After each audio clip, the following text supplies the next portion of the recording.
A coworker who never met a deadline scoffed. I work smarter, not harder, that's why I let you do everything.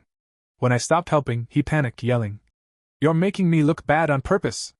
Minutes later, the boss walked in, dropping a stack of his misreports on the desk. His confidence shattered as she said, No, you did that all by yourself. I've been at my job for 7 years now. It's not the most exciting work, but it's steady, pays well, and keeps my bills covered. I work in Chicago at a mid-sized financial firm. We handle big accounts, corporate investments, asset management, the kind of work where screwing up isn't an option. For the most part, my coworkers are decent people. Some are great at what they do, others are just there for the paycheck. But one guy. He was something else. His name was Brad. And he was the laziest person I've ever met. Brad joined our team about 2 years ago. From the moment he walked in, you could tell he thought he was hot. He wore one of those too tight suits that looked expensive but didn't fit right. Always had a Bluetooth headset in his ear, even when he wasn't on a call. His hair was slicked back, but not in a professional way, more like he watched too many Wolf of Wall Street clips on YouTube. The first time I met him, he walked straight past my desk, threw his bag on the chair, and smirked. Guess I'm your new coworker. No handshake. No introduction. Just that. Right away, I knew this guy was going to be a problem. Brad's superpower was pretending to be busy while doing absolutely nothing. At first, I thought maybe he was just getting adjusted. Everyone takes a little time to settle into a new job. But weeks passed, and it became clear, Brad had no intention of doing actual work. The guy was a master of excuses. Every time a deadline was coming up, he had a reason why he hadn't started. I'm waiting on an email. Never followed up. My internet was spotty at home. Our company had an office. I wasn't sure if that was my task. It was literally his only task. When someone would ask him for a report, he'd say, Oh yeah, I was just finishing that up. I'll send it in a bit. He never did. And the worst part? He was good at covering his ass. Brad had this way of talking that made him sound just competent enough to avoid getting in trouble. He'd walk into meetings late but crack a joke about grinding so hard he lost track of time. He'd get asked about deadlines and spin some vague story about how he was focusing on the big picture. But my personal favorite? I work smarter, not harder. He'd say it all the time, like it was some brilliant philosophy. Like the rest of us were idiots for actually doing our jobs. At first, I ignored it. I had my own work to do, and honestly, I figured management would catch on eventually. But then, things got worse. Somewhere along the way, Brad realized I was competent. And that was bad news for me. Because suddenly, I became his personal safety net. Whenever he forgot to do something, he'd casually mention it to me. Hey man, I didn't have time to pull those numbers. You mind grabbing them real quick? Or, I was supposed to check with IT, but I got caught up in another project. Can you shoot them a message for me? At first, it was small things.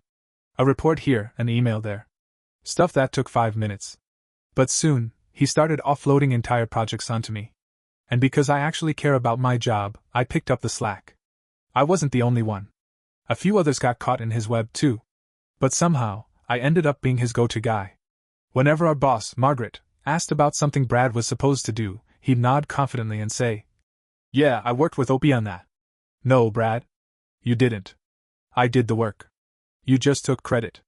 Then came the moment that changed everything. Our team was assigned a huge project, one that involved updating our entire client portfolio tracking system.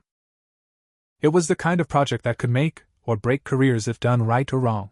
Deadlines were strict. Tasks were clearly assigned. And we were given 6 months to pull it off. Brad had 3 responsibilities: compile client reports, coordinate with IT, prepare the executive summary for the board presentation. Easy, right?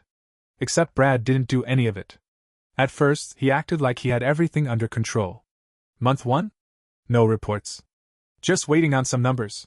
Month 2? IT hadn't heard from him. Oh, I'll email them today. Month 3? The executive summary?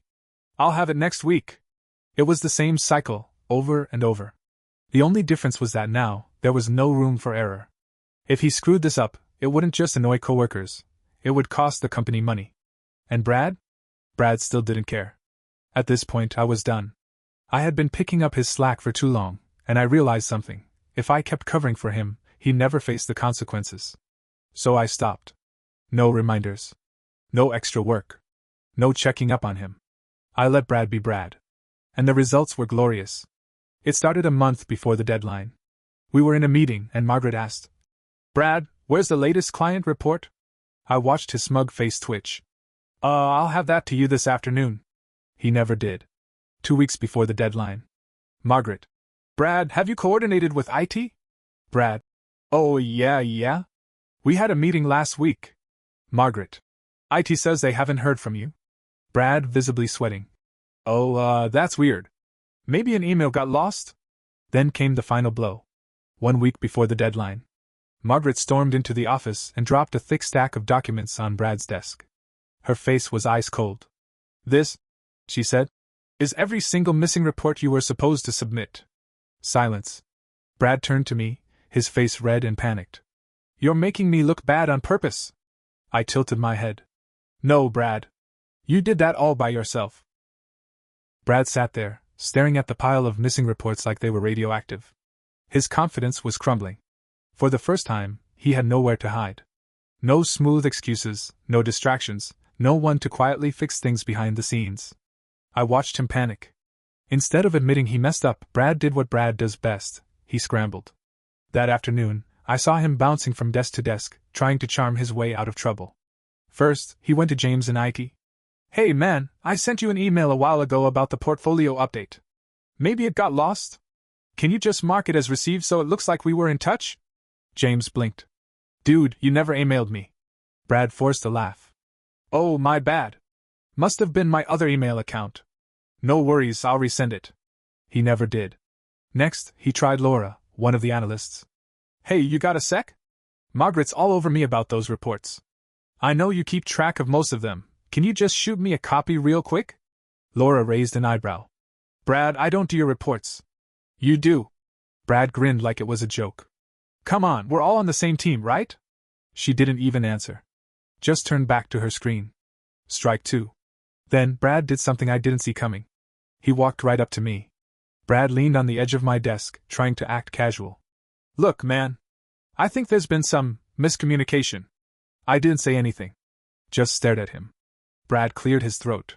"Margaret thinks I dropped the ball, but you know, we both worked on this stuff. I mean, I was handling the high-level strategy, and you were handling the execution, right?" There it was. He wasn't just trying to shift blame, he was trying to drag me down with him. I let out a slow breath. "No, Brad. You didn't do anything. That's why we're in this mess." Brad laughed, but it was nervous. Okay, I get it. You don't want to throw me a bone. But if you just back me up a little, we both walk away clean." I pushed my chair back and stood up. "Let me make this easy for you." I grabbed my notebook, flipped to a page, and pointed. "This is every email I sent you about your deadlines." I flipped again. "This is every reminder I gave you in meetings." Another page. "And this? This is where you signed off on tasks you never did." Brad's face went white. He thought he could talk his way out of it. But I had receipts. He swallowed hard. "You're gonna throw me under the bus?" I stared at him. "No, Brad. You already jumped?" For a few days, nothing happened. Brad kept his head down. Didn't try to talk to me. Didn't try to sweet-talk anyone else. He just sat at his desk, pretending to be busy. But I knew him. I knew he was plotting something. Sure enough, 3 days later, Margaret pulled me aside. She looked annoyed. "Did you refuse to share project files with Brad?" I blinked. "What?" Margaret sighed. "He told me he asked you for help catching up, and you refused. He said you're holding on to key documents to make him look bad." My jaw tightened. That sneaky little. I took a breath. Then I pulled out my phone and scrolled through my sent emails. I handed it to Margaret. There it was, every email where I'd sent Brad exactly what he needed. The same ones he ignored. Margaret read for about 5 seconds. Then she let out a sharp breath through her nose. She handed my phone back. "Thank you." And then she walked off. I looked over at Brad's desk. He wouldn't look at me. I don't know what Margaret said to Brad. But later that day, he stormed out of the office, loudly on his phone. I heard him ranting to someone about how the whole team was against him. And how they're setting me up. I just went back to work. But I knew this wasn't over yet. And I was right. Because the next morning, Brad didn't come into work. Instead, we all got an email. And that's when things really exploded. The next morning, Brad didn't come in. Instead, we all got an email. It was from HR. Subject: Urgent meeting, team attendance required right away. I knew this wasn't normal. Most HR emails were about policy updates, benefits, or reminders about filing expense reports. They never called emergency meetings like this. By the time I got to the conference room, most of the team was already there. Some people looked confused, others just looked annoyed, but I knew. This was about Brad. Then, the HR manager, Julie, walked in. She wasn't alone. Margaret was right behind her. And she did not look happy. Julie didn't waste time. She cleared her throat, looked around the room, and said, "A complaint has been filed against one of your team members." Silence. I felt my stomach tighten. Julie continued. "Someone has accused certain individuals on this team of workplace harassment, deliberately obstructing work, and creating a hostile environment." My heart dropped. No. He wouldn't. Then Julie said it. "Brad has formally reported that he has been targeted, sabotaged, and pressured into failure." I felt every eye in the room slowly turn toward me. I took a breath. "Are you serious?" Julie nodded. "He claims that important files were withheld from him, that he was excluded from key meetings, and that certain individuals intentionally spread false information to management to get him fired." I let out a small laugh. Not because it was funny, but because I couldn't believe it. Brad had completely flipped the script. He wasn't just making excuses anymore, he was trying to take us down with him. HR didn't just take his word for it. They called in witnesses, pulled emails, checked security footage. They started with Laura, the analyst he tried to get reports from. "Did you refuse to give Brad access to documents?" Laura frowned. "Brad never asked me for anything." Then James from IT. "Did you ignore Brad's requests?" James actually laughed. "He never made any." One by one, people shot his claims down. Then it was my turn. Julie looked at me. "Brad says you deliberately tried to make him look bad. That you refused to share information with him." I didn't even flinch. I reached into my bag and pulled out a printed stack of emails. I slid them across the table. Every email I sent Brad, including the ones where I reminded him about deadlines he missed. I also have meeting notes showing he was assigned tasks he never completed. Julie scanned the pages. Then, Margaret leaned forward. "So, just to confirm, you're saying Brad's accusations are false?" I looked her dead in the eye. "No, I'm saying Brad is a liar." Silence. Julie closed the folder. "Understood." I wasn't worried. Because the evidence was on my side. That night, I went home thinking it was over. That Brad had finally backed himself into a corner he couldn't escape from. But I was wrong. Because the next morning, another email came through. From Brad, subject, "Goodbye, but not really. Oh, this was gonna be good." I clicked. And there it was, Brad's final act of desperation. It was a long-winded rant about how he had been forced out by jealous coworkers. He claimed that we sabotaged him, that Margaret never supported him, and that the company was full of snakes. But then, he went nuclear. Brad had attached confidential internal reports, client information, private data, financial records. And at the bottom of the email? "I'm taking this to the labor board. You'll all regret this." He didn't just burn the bridge, he blew up the whole highway. The second that email hit inboxes, IT shut down Brad's company account. HR sent out an urgent message. "If you received an email from Brad, do not respond. Do not forward it. Management is handling the situation." That afternoon, I saw Margaret storming into the executive wing. I didn't know what was going to happen next, but I knew one thing for sure. Brad wasn't just getting fired. He was getting obliterated. Brad had done the unthinkable. He didn't just try to weasel his way out of trouble. He tried to burn the entire company down on his way out. His email, packed with confidential financial reports, was a nuclear bomb. I knew it. Margaret knew it. And within hours, the higher-ups knew it too. By noon, executives were storming into the office. IT had already cut off Brad's access, but the damage was done. This wasn't just a termination offense. This was legal. At 2 p.m., we got another email from HR. Mandatory all-staff meeting, conference room. Nobody said a word, but we all knew. This was about Brad. When we got to the room, Margaret was standing at the front. She looked furious. Julie from HR was next to her, her expression tightly controlled. And then? Brad walked in. He wasn't supposed to be here. He had already been escorted out. His keycard shouldn't have worked. But there he was, smirking. Like he was winning. Margaret folded her arms. "Sit down, Brad." Brad didn't. Instead, he looked around the room, soaking it in. "Wow. You're really making a big deal out of this, huh? Julie's voice was ice cold. Brad, do you understand what you've done? Brad shrugged. I sent some emails. Emails? Like that's all it was. Like he hadn't just jeopardized the company's biggest accounts. Margaret's jaw tensed. You leaked confidential data. Brad rolled his eyes. I didn't leak anything. I was just proving a point. Then, he looked straight at me. You people set me up. You wanted me to fail. Something in me snapped. I leaned forward. You set yourself up, Brad. You didn't do your job. You lied. And now you're blaming us because you got caught. Brad's face twisted. Oh, shut the hell up, Opie. And that got a reaction. Margaret slammed a folder onto the table. Brad. Sit. Down. The room went silent. Brad sat. And then, Margaret started pulling out papers. Brad, we have proof of everything. Every missed deadline. Every false report. Every time you claimed you did work that someone else completed. And now? We have your little stunt this morning. She held up a printed copy of his email. This is criminal. For the first time, Brad's smirk faltered. Margaret kept going. You violated your NDA. You disclosed private financial data. Do you have any idea what kind of lawsuits this company could face because of you?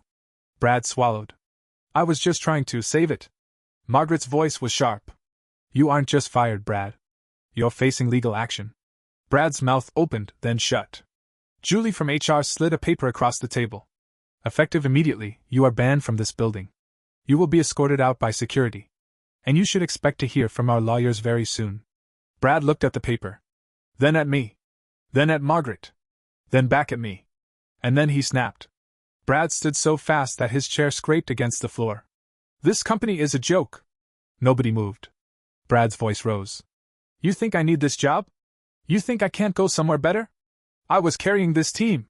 Margaret's face was stone cold. You can leave now, or security will make you. Brad's eyes darted to the door. And then? Security walked in. Two guys, arms crossed. Waiting. Brad let out a bitter laugh. Unbelievable. He turned to me one last time. You think you won? I didn't answer. Because I didn't need to. Brad grabbed his bag and stormed out. The second the door slammed shut, the room let out a collective breath. Margaret looked around the table. If anyone here was involved in Brad's actions, now is the time to say something. Nobody spoke. Margaret nodded. Then we moved forward. And just like that, it was over. In the weeks after Brad's meltdown, things settled back into normal. Except, of course, for the legal mess. Brad had lawyers coming after him. He violated multiple contracts.